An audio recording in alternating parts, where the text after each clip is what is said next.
should I have?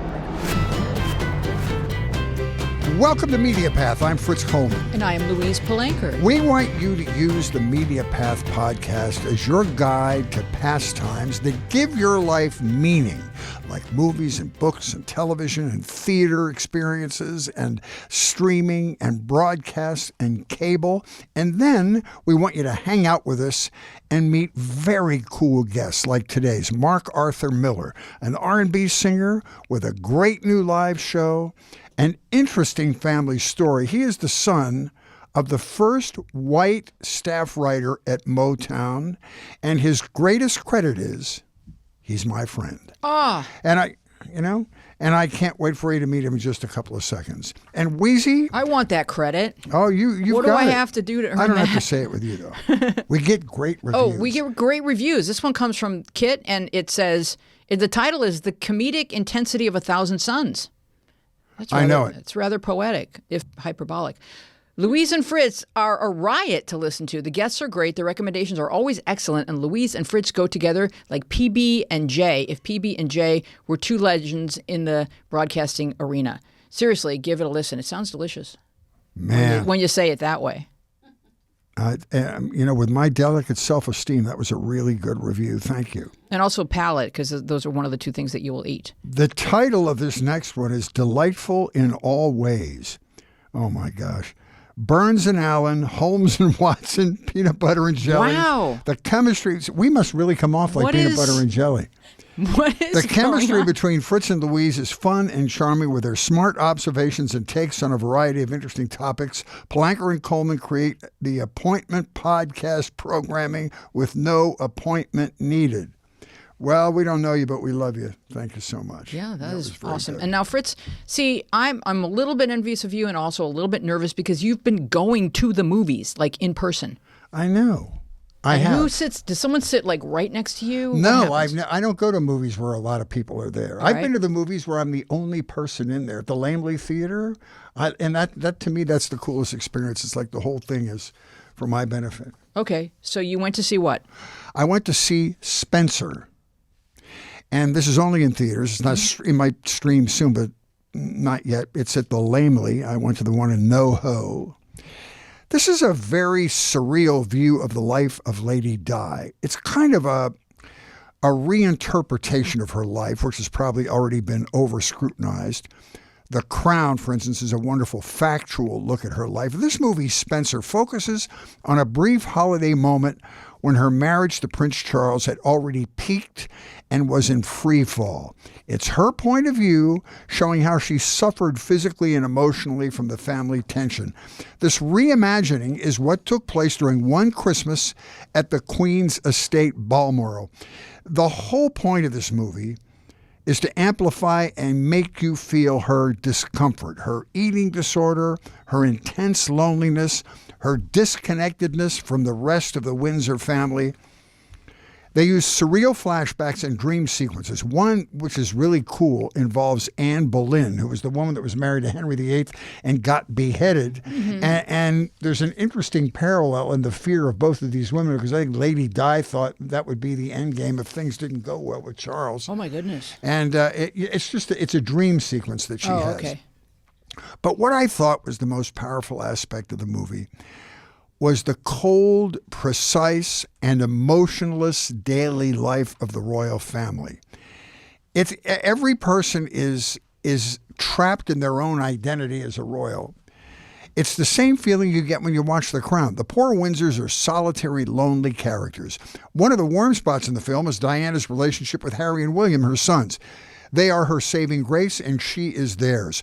Really convincing acting by Kirsten Stewart. Really, I was surprised at how she really painted a picture of this woman, and a really lovely turn by a woman I just love, Sally Hawkins, as Maggie, a member of Diana's staff and the one person she has a safe relationship with.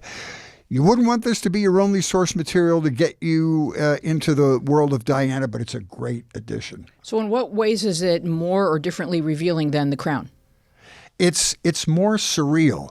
you find yourself breathing heavily for this woman about halfway through the movie. It's depressing because they really go into her bulimia. They really go into the way she's rejected by the royal family and the cold reaction of everybody in the family, including Charles, to her. But I think that's the point. The guy that directed this movie is the guy that did Jackie with.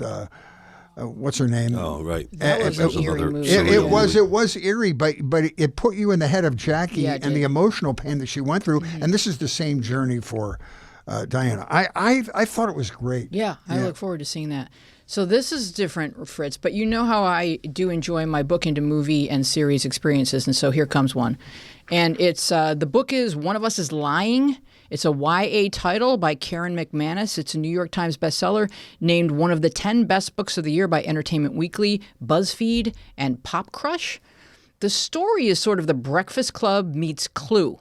You've got the jock, the nerd, the bad boy, the pretty girl, and the outcast in detention together. One of them dies. The surviving 4 are now suspects. Okay, so on Monday, Simon died, but Simon hosted a Spill All gossip site, and on Tuesday, he had planned to post juicy reveals about all 4 of the classmates who joined him in detention, which gives each of them both motive and opportunity. The story raises the question, how far would each of us go to protect our secrets? The book is now a streaming series on Peacock, either the best or the worst streaming service name ever. It contains the words pea and cock in its title. But okay. Those NBC people are smart. Yes. The series takes some twists away from the book, which for me is part of the fun of watching. And while the kids look to be closer to 30 than 17, they're acting and it's a story, so enjoy. One of Us is Lying is on Peacock. The book is by Karen McManus, and you can find it everywhere you find books. Sounds cool. I can't wait for the world to hear from Mason. Is this your first time talking on our show? No, he has talked before because remember he asked Ruth Mendelson questions about composing. That's true.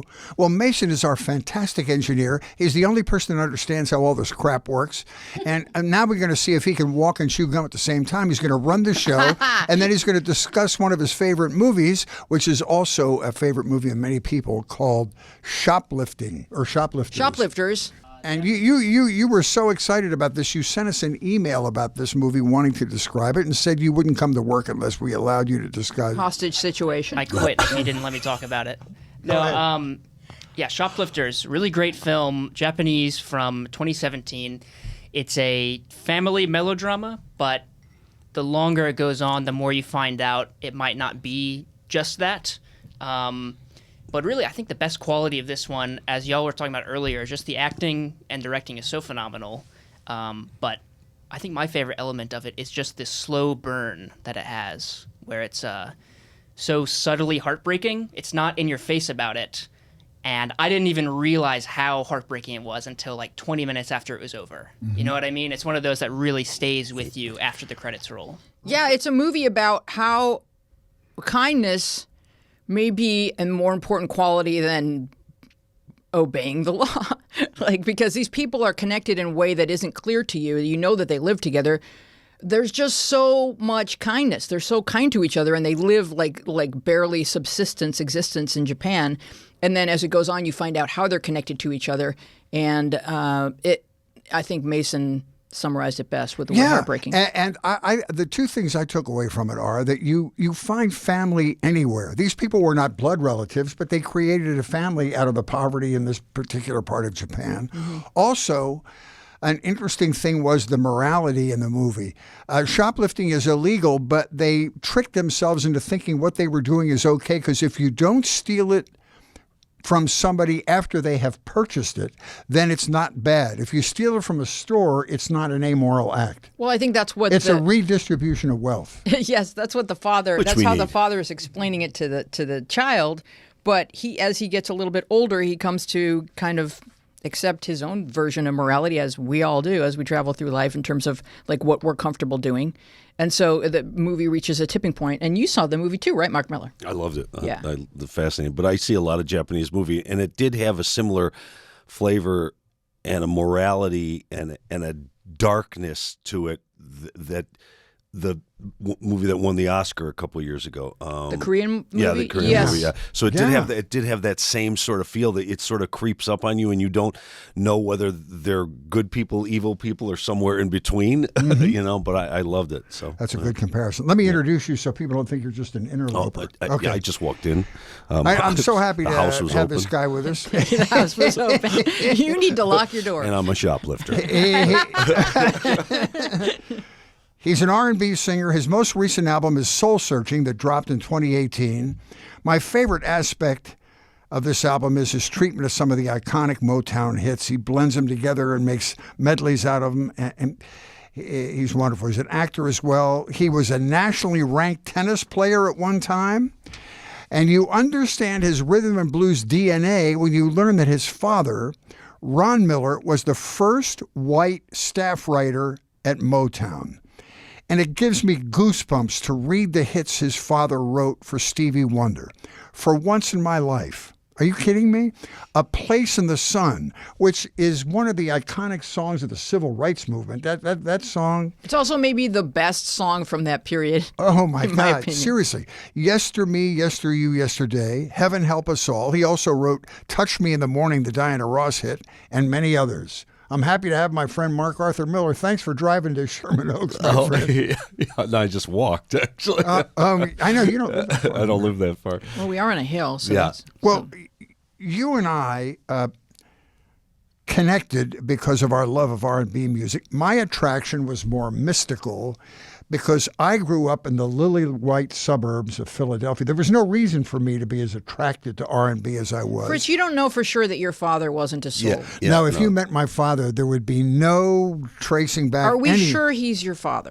Well, that's a good point. That's debatable. Anyway, I had limited exposure to African Americans. Mark, however, grew up in the south side of Chicago, where most of your friends were black. No, all of my friends were black. You'd be the only white kid doing the front porch harmonies in the neighborhood, which is where absolutely. you learned your chops.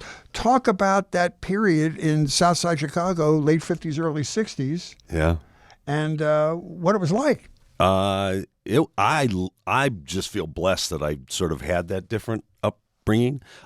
My father, I talk about this in the show. I decided to do a show based on my father's work and songs that I wrote and telling this story. And the thing that I always find most interesting about the story is the correlation between I didn't see my dad for 10 years. From 6 to 16, he was the only white writer at that point for Motown Records, and I was the only kid living in a black neighborhood in Chicago. I was living with my grandparents, and they were the last white family. It was during white flight, as they called it, and everyone took off. And so I grew up with soul music, trying to convince my friends that the name on the record was my dad. And they didn't believe me.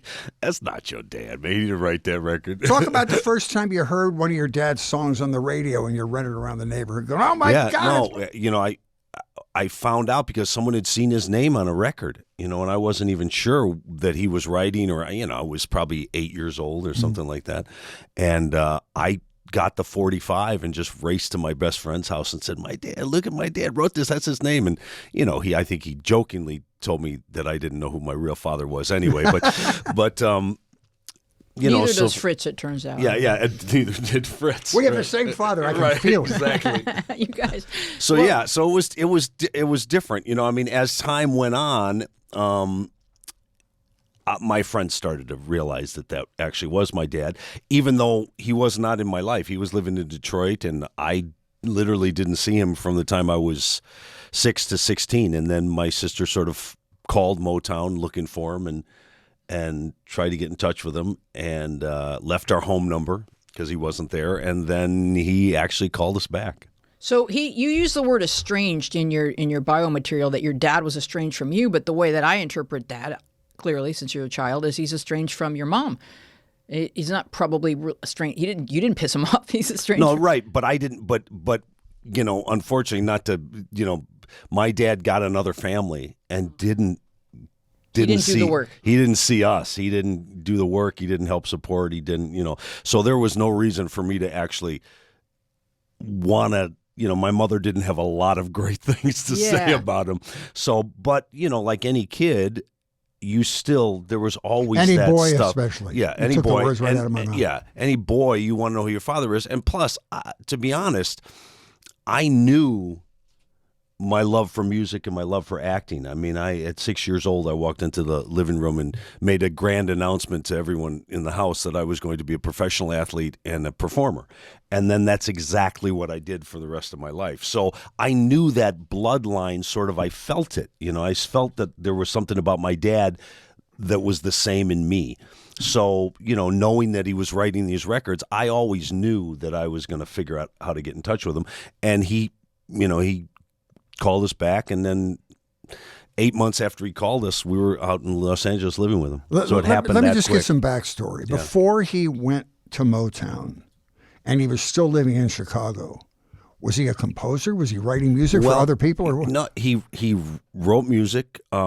He wrote stories. He was one of the first people at Second City with Brock Peters and Avery Shriver, who were his close friends. But he was also trying to support two kids. And so he was selling washing machines at Polk Brothers. And I think, when I look at it, I don't think he would have been a writer and done all that he did in music had he stayed with my mom. Oh, wow. So what age were you when he left, and did you learn more about his relationship with your mom that made it so that the result was you guys had no contact with your dad? Yeah, there was a lot of different things. My dad was sort of, crazy. He married someone else, had other kids. I don't think he wanted to look back, but I think he always, like I said, I saw him on and off from 2 to like 6, and he would visit, and then all of a sudden nothing for 10 years. And I remember having one other phone call with him somewhere in that 10-year period, but nothing came of that. And then when we were older and was 16, then he came out and we met him at the airport, and it was, I gave him a big hug. He gave me a big hug back, almost like we had seen each other a few days earlier, but we hadn't seen each other in 10 years. And so when you reconnected with him, then that just coincided with Motown's move to L.A. from Detroit. He had already gone to L.A. Oh, okay. So they'd already gone because I met him back up in 73. What year did you go to L.A.? I went to L.A. in 74. Now, do I look vaguely familiar at all? Yeah, because I worked in that building from 1982 to like, I don't know, 84. The Motown building in Hollywood. On Sunset. Yeah. 82 I wasn't around. Yeah, and I were already traveling and going back to New York and Chicago and doing the rest of my life, But in that building, Mark, you rubbed elbows with everybody, Marvin Gaye, Smokey, all and these in the people. studio that was on, the studio behind Trader Joe's by the park. Yeah. What's by Formosa down the, what's the street I'm thinking?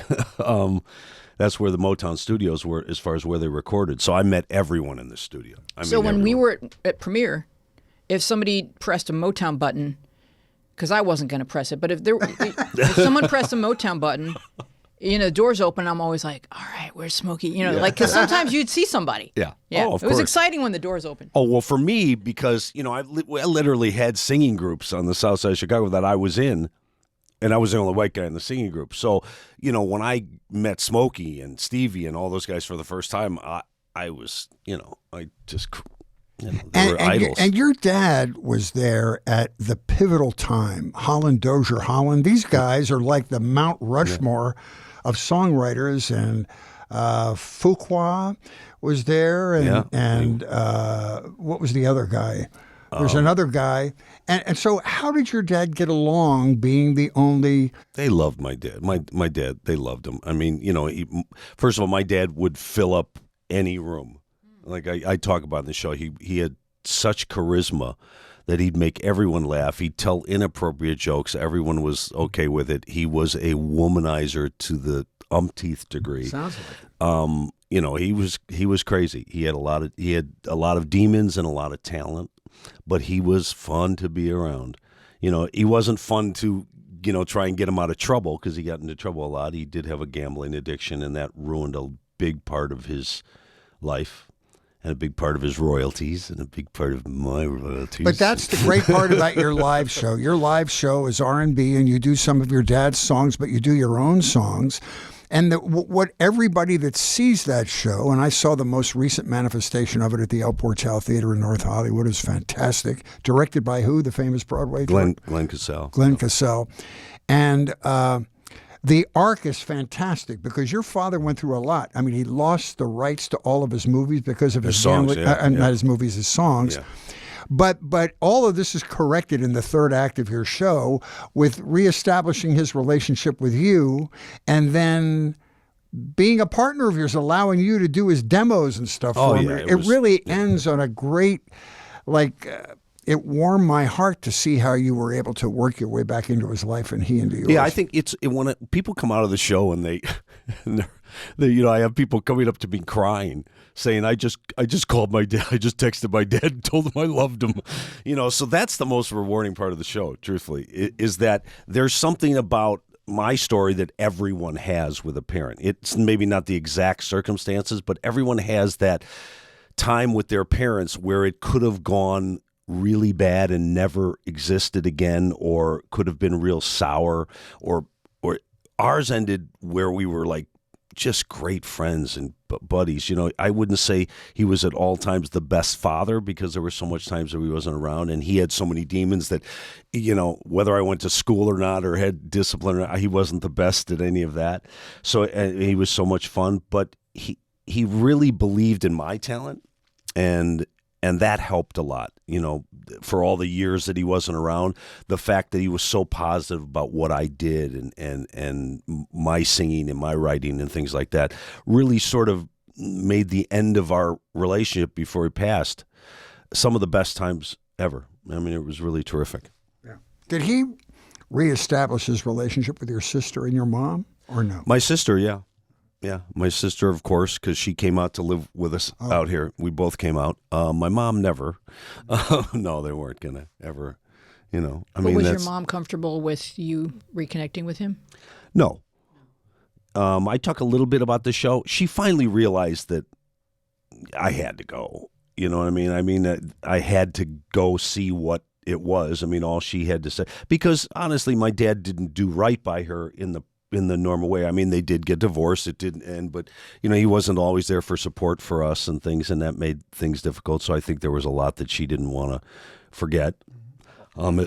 As a kid, it's different, but as a kid, you also, like I said before, you also start to realize that some couples aren't meant to be together based on what they want out of life and what they think normal life should be. My dad was never going to have a normal 9-to-5 job life. That just wasn't who he was. And consequently, that's never been who I am either. So I could never have done that. So I'm a lot like him that way. Did you hang out with your dad when he was working at Motown, and what was that vibe like? Oh, the best. That was the best. I mean, I'd go and hang out in the studio with him for days because he would go. Back then, they had money to burn. Mm-hmm. In the studios. They just threw money at everything, which they don't do anymore. And he would redo songs and remix them until it was, and I'd be in the studio the whole time. So he was producing too? Yeah, he was producing too. And he wrote lyrics and music? Always lyrics, sometimes both. Okay. Yeah, but most of the time, always lyrics. Stevie Wonder must have loved his talent because they were so close. Gosh, they were so close. Really, the best song Stevie did, in my opinion, before Songs in the Key of Life, that era, all these 1960s hits were his best records. Well, they did a radio show with about 7-8 parts all about Stevie Wonder some years back, and they had my dad on, and my dad literally says he taught Stevie how to write.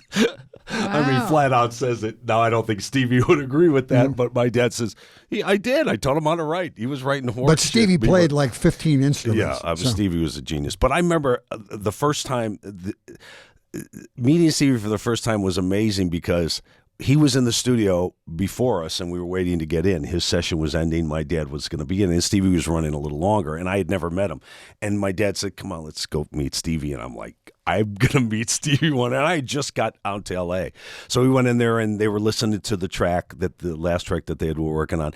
And everybody's, just grooving to the thing inside the studio, and Stevie's there. And my dad walks up to Stevie from behind and puts his hands over his eyes, and he says, guess who, motherfucker? And then for the next 30 minutes, all they did was those type of bits.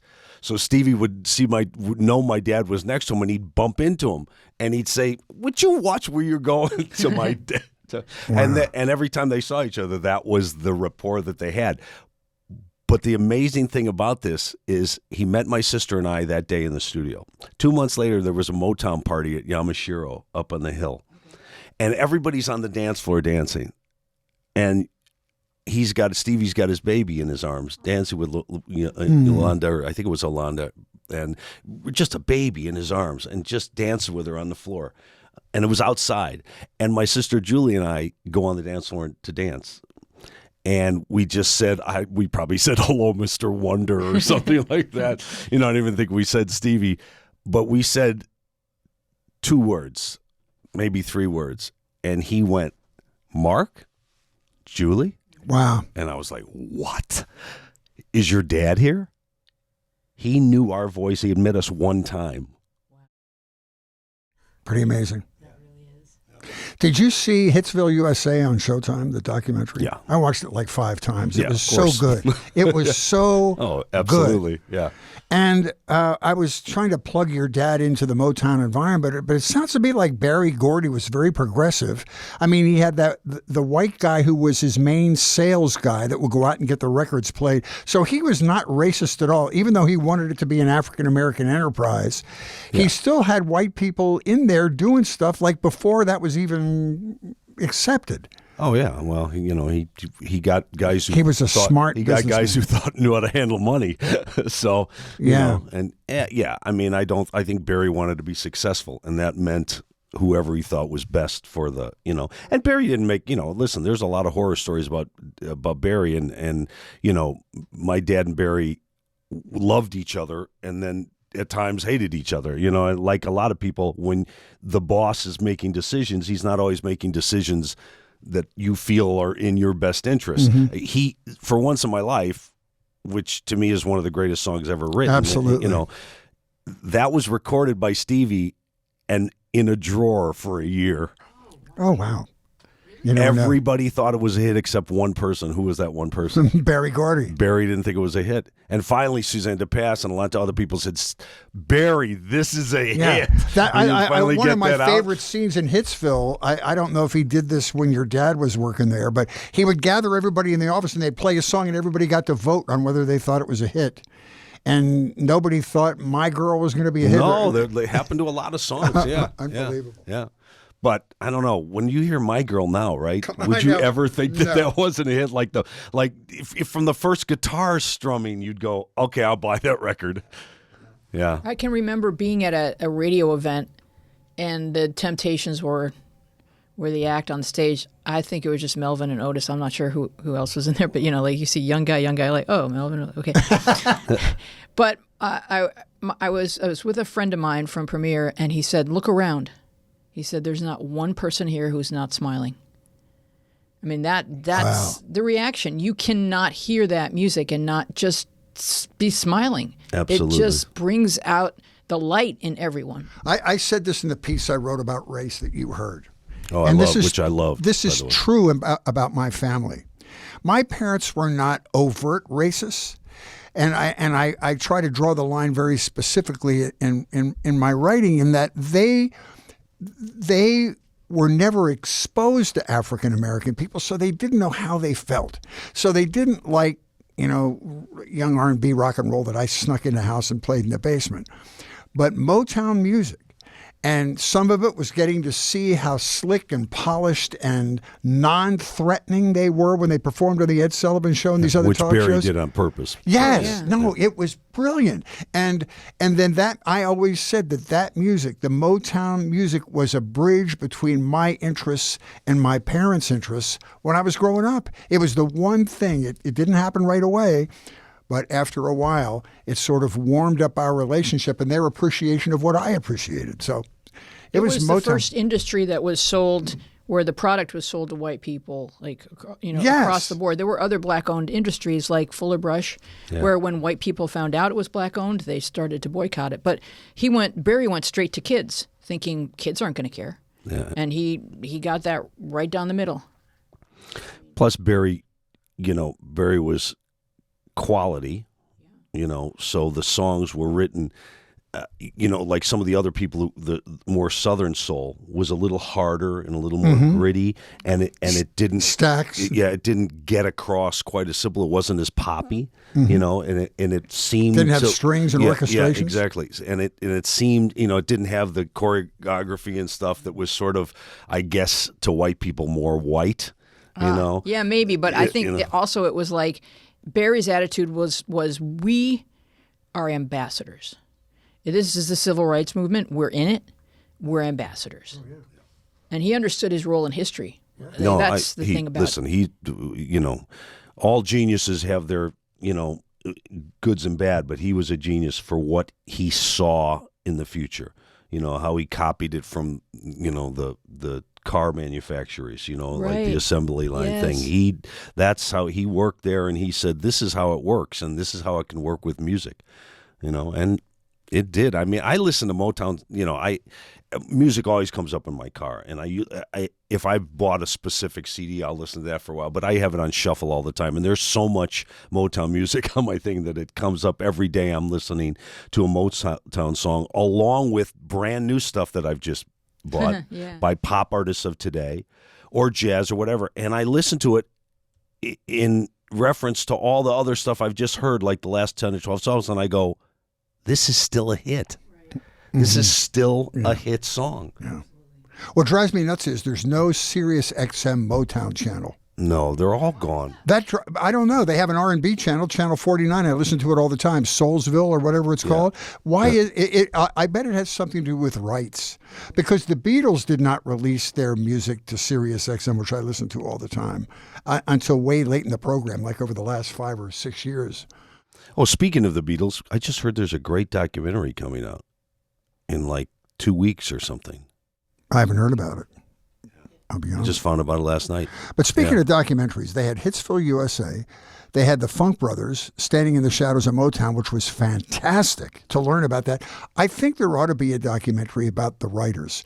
Holland Dozier Holland, all those people. Yeah. Smokey, all the people that wrote those hits and how they did them and the collaboration and everything.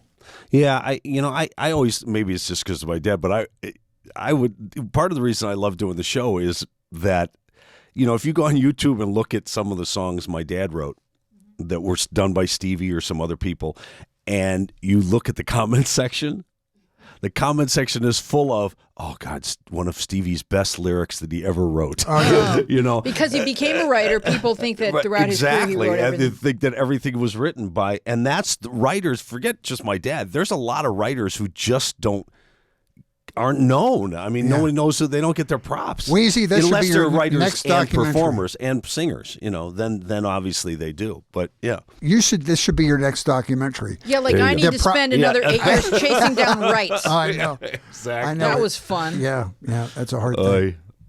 But yeah. So I want to know, because you talked about how therapeutic it was to create your show. It sounds like you were, throughout your teenage adult life, you were dealing with these feelings, and you were processing your childhood and making it make sense by having this parallel with your dad. Like, I'm the only white kid here, he's the only white kid there, like we get each other. But like, how did actually creating a show, what did you learn about yourself and your relationship through the creation of that show? Wow. While you're thinking about, she's good. She's really good. Let me, because I've seen the most recent show, tell you, sort of answer your question for him. Pretend you're not here, Mark. No, no.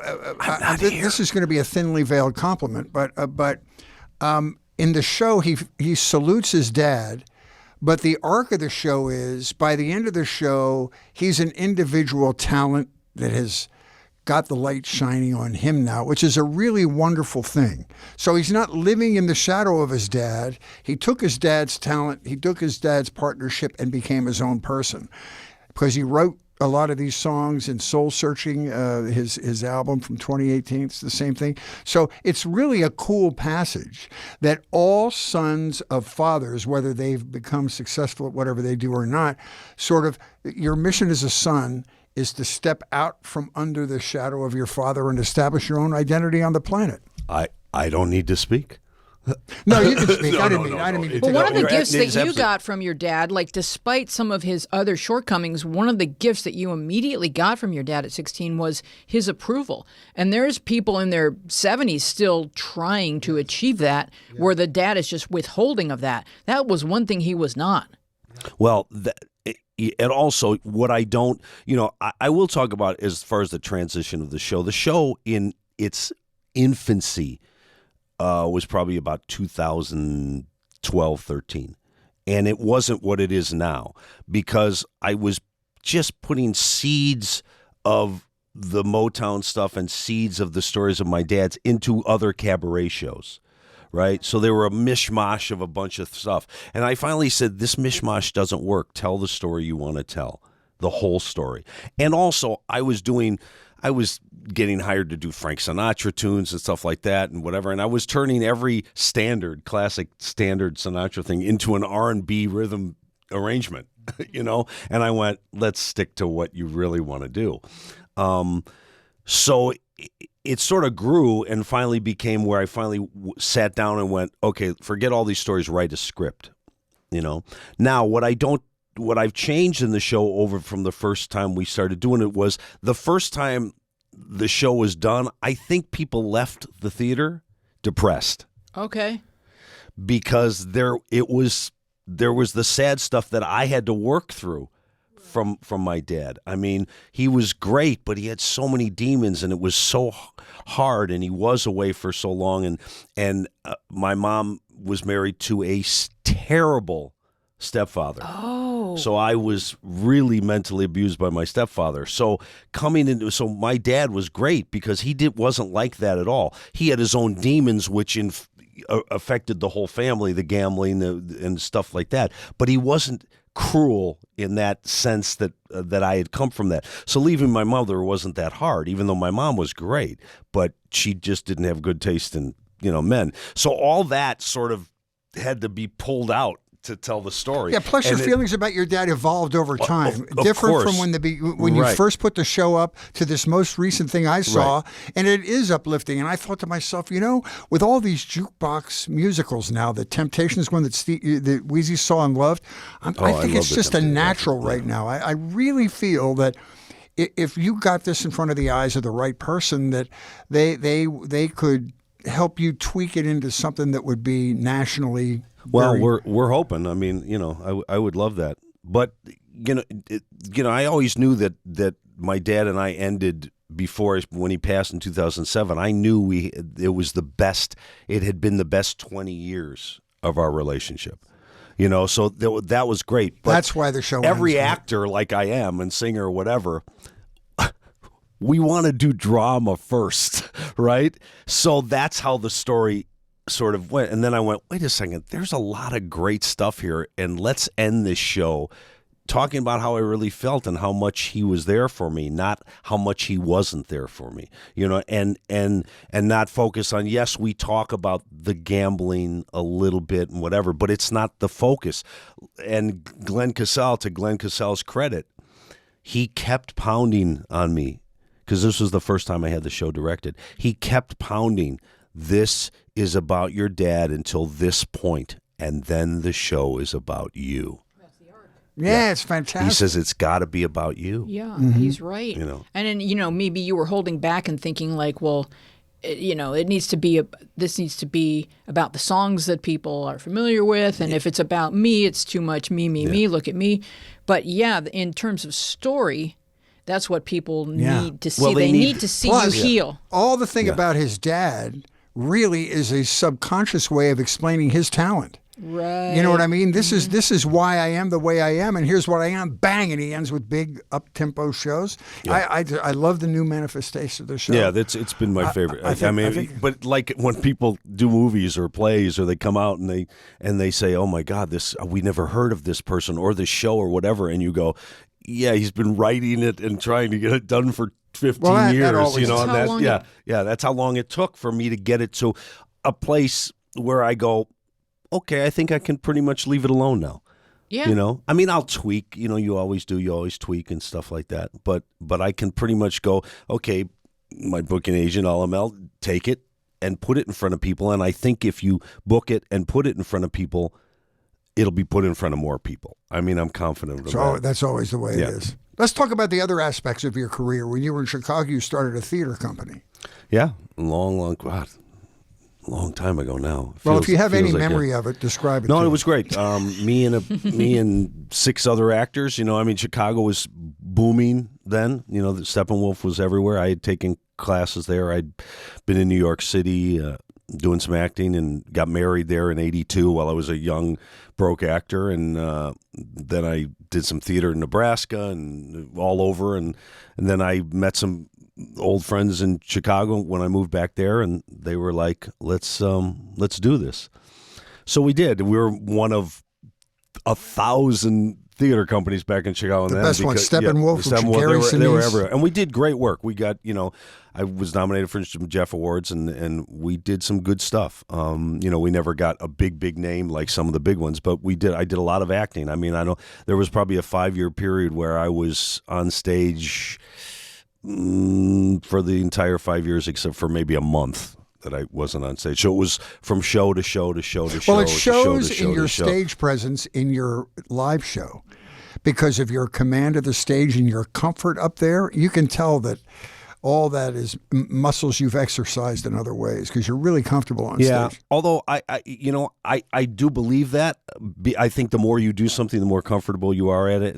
But I'll be honest, I was that way when I was like 5. Well, you started putting in your 10,000 hours when you were that's right. 5 years old in the living room. I'm sure you were always putting on a show. Always. Constantly. My mom used to tell very well received. My mom used to tell the story about me doing a musical in 4th grade. And in 4th grade, all they do is they put all the kids in a semicircle, and then the kids step out and say their line and step back in line, step out and step back and sing their part and whatever. And none of the kids remembered any of their parts. And it's Gilbert and Sullivan, and I played the captain.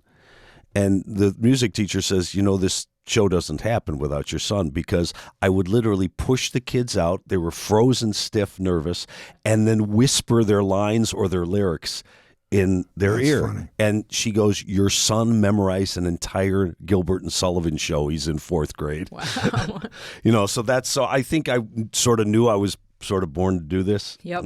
Yeah. I don't have a lot of skills in a lot of things, but I have a few things that I do. So talk about your tennis talent. You were a nationally ranked tennis player at one time, correct? Yeah, and I'm still a coach. I coach every day. I just got off the courts before I got here. I know, because you're Who's the most famous person you ever played a match against? Oh. Good question. I think I played Elliot Telcher once, who was top 20 in the world, top 10 in the world, and I hit with Jimmy Connors. That's what I was going for. Yeah. I hit with Jimmy at. I'm like, this guy looks about the age of Jimmy Connors. Well, I was a little younger than Jimmy. I was at the LA Tennis Club, and he was waiting to hit with Stan Smith, and they were going to practice, and Stan was late, and my buddy was late, and Jimmy saw me with a armful of rackets, because you carried all your rackets back in those days. They weren't in one bag. They were like, you had 4 or 5 rackets under your arm. And he said, he obviously thought I was a player, because if I wasn't, why would I have all those rackets? One racket will do it. One racket, he wasn't going to ask me if I had one racket. Yep.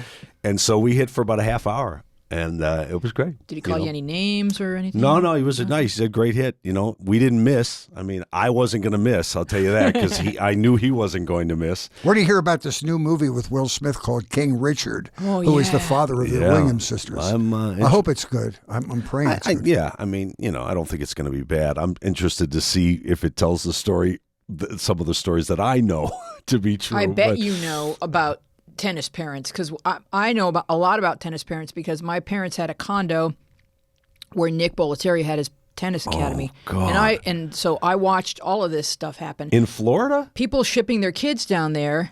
Oh, yeah. And the kids would live there. And we had friends whose kids were there, and so we'd go stop in on the kids, because the parents are back north, and, how are things going? And their only kind of metric to measure how they were doing was who they could beat. And I just thought, this is a sad and lonely way for a child to grow up. Yeah, I don't, I mean, obviously with my life, I push kids to be well-rounded. and then I'm very disciplined when they're in my world for that hour or 2 hours that I have them, because most of the kids I've worked with my whole life are very accomplished players. I teach beginners and intermediate and adults and every level, but I'd say 90% of the people I've worked with have been players who are going to play in high school, college, or beyond. Okay, so do you ever talk to the parents about what's this doing to the child emotionally? And Always, okay, constantly. So and that's the toughest part is the parents. And what's your message for any sports parents, really? Stay home. Wow. Like the stage moms, please I don't know stay if in they the know- car. They don't know how to do that, though, do they? Nope. But you know what? No, because There's they're certain living rules. their own unfulfilled dreams. And also, Yeah. first of all, they're not allowed on my court. Okay. They don't stay on my court when I'm teaching their kid, even though they sometimes are knowledgeable. They've had their kid. Their kid is very good, accomplished. They're trying to get them to the next level, the next level. And they're already at good levels. Mm-hmm. But, you know, how do I say this would not be too? A lot of the parents have been great. The only trouble I find, and I find this in not just parents of tennis players, but people in general that I've taught, is that tennis is a rich sport. So you're teaching people who have enough money to pay for tennis lessons and tournaments and equipment. It's not cheap. So you're talking about monetarily successful people who are the parents. Right. They're usually CEOs or lawyers they're very successful people. Mm-hmm. And unfortunately, successful people who make money know about something very well to have made that money. They're experts at their subject. Okay. But unfortunately, people who are rich think tennis. they know about everything. Right. So I have money, therefore I'm smart. Therefore I'm smart about everything. Why do you have a coach? Yeah, Why do you need exactly. Why do they even have a coach? Because they don't. A lot of them don't even play tennis. Or if you saw them play tennis, you'd go, "Please be quiet." Have you seen yourself hit the ball? So yeah. I mean, it gets a little annoying. But that's why most of the time they stay off my court. But I can't tell you how many parents I've said the same joke of like, can I charge you for this? Because my lesson was 4 hours ago, and you called me up after dinner, and now you're keeping me on the phone talking about your son or daughter. Right. That should be costing you something. And they're not talking or asking questions. They're giving me advice on how to coach their kids. Wow. Do you do mainly kids or do you do adults as well? I do adults, but I'm mainly kids who are moving on or up the ladder of tournament, competition. I had a great teacher, Barry Horowitz and Paul Hughes. We had a big junior program at Mountain Gate Tennis Club, country club for 22 years. We ran that program. It was one of the top programs in the country. And then it's faded since, and we're no longer doing that. And we're all teaching, but just privately on our own. I'm my body doesn't allow me to do it as much as I want to, so I'm almost semi-retired.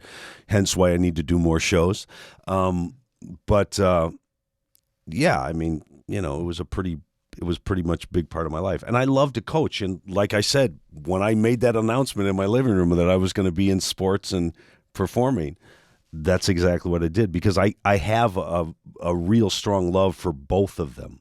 Yeah. I also played basketball in junior college and had some scholarships in that sport. So I'm a jock, who loves music and loves to act. So, that's sort of... Before we go, I want to ask you about the makeup of your band. I know that your keyboardist is your main collaborator. Oh, yeah, brilliant. So describe the guys in your band. How many you have? Are those the same people that you'll go on the road with when you go to New York and do dates? If Peter Smith is a brilliant composer, arranger, musician. He will go wherever I go if he's not doing something else, because he works with a lot of different people. But he was the co-writer and producer on my album, co-arranger on my CD, and he's always my musical director, unless there's a show that I have to replace him because he's busy. Otherwise, I would never replace him. The musicians I've used a lot of the same guys: Frank Abraham, Gene Coy. You showcase your great background singers. Yeah, too. Maya Sykes and Kenna Ramsey did the last show, and they have big careers on their own. So I feel lucky when I get them. Yeah. and I've used different people because I can't always get exactly who I want, but then they give me recommendations on people who fit in brilliantly. If I go out of town, I just bring Peter, because as of right now, the show doesn't make enough money for me to bring everyone with. Yeah. And then we hire musicians. We had a great band in New York City because Peter's from New York, so he hired a bunch of great musicians. And there's great musicians everywhere. And the network of musicians that we know musicians everywhere. You know what I mean? It's sort of like a family, no matter what state. And what are you noticing about live performance coming back to life? Are people comfortable showing COVID cards in different states or different? Does every venue have different rules? How is it working?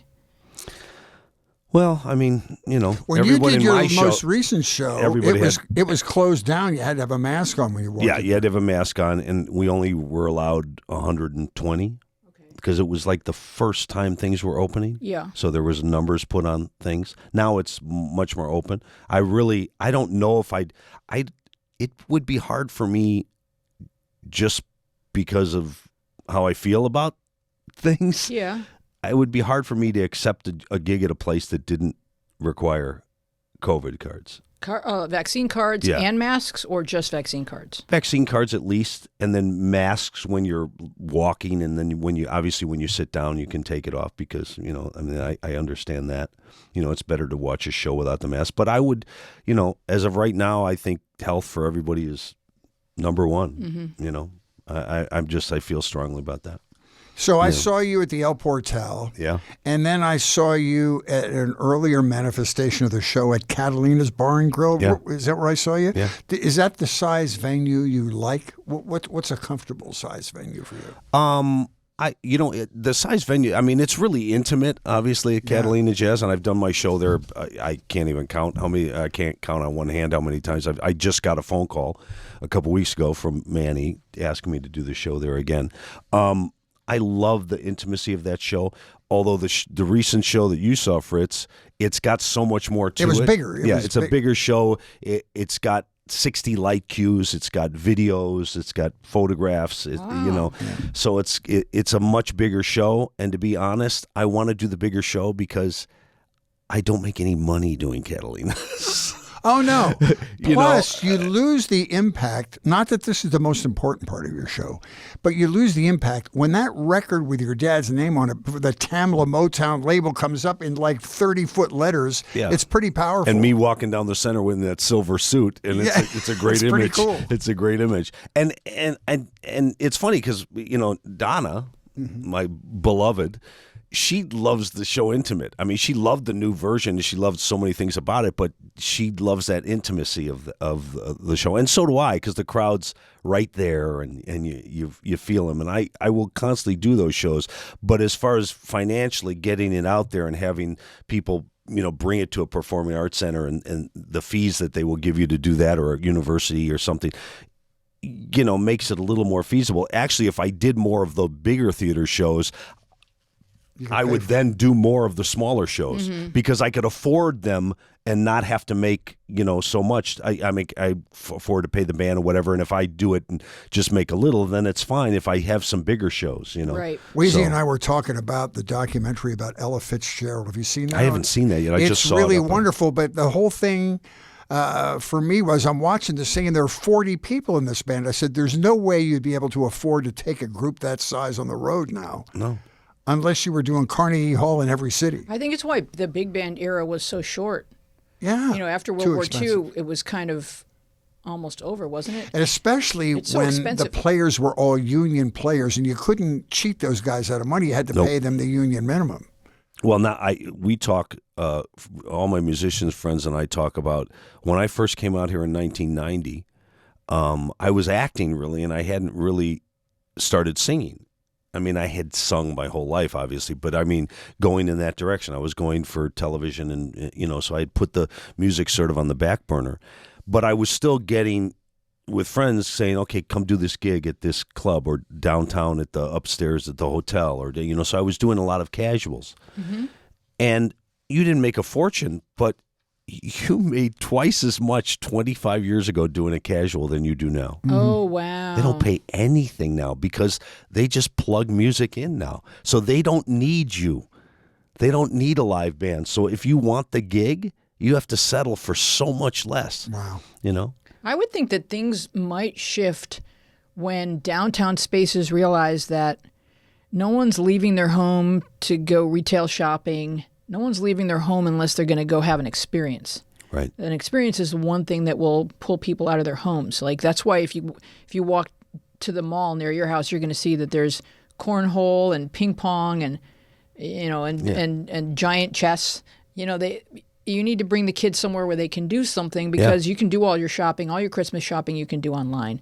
So what's going to pull people out of their homes? It's got to be experiences. So maybe some of this retail space that's going to dry up will become performance spaces. I hope so. I hope because, anybody can plug in their music at home. So if you go to a bar and it's just plugged in music up top. It has to be. You can do that at home. You're right. Yeah. You have to give people an experience that they can't have at home. Well, all right. So if that's people the want to show. buy Soul Searching, which is your latest album, where do they go to find that? Everywhere. Apple. Okay. Amazon. It's and at if people want to 150 hear different clips things. of your show, do you have a YouTube channel? Yes, I do. Mark Arthur Miller.